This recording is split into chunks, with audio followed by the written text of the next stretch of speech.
Na, patayin ko na. Patayin na. Patayin ko na.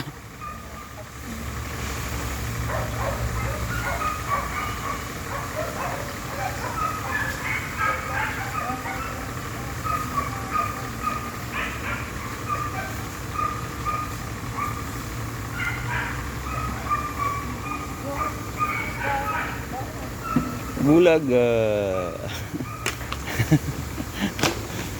Patayin na natin. Tingnan niya. Live na naman yan. Iyanin ko sa release ko kasi pasok ko sa live. Hindi live yan, video. Tingnan mo muna, baka pangit tayo daw. Huwag mo ipasok, baka pangit tayo. Hindi, maganda yan. Maganda yan kasi nagluluto tayo.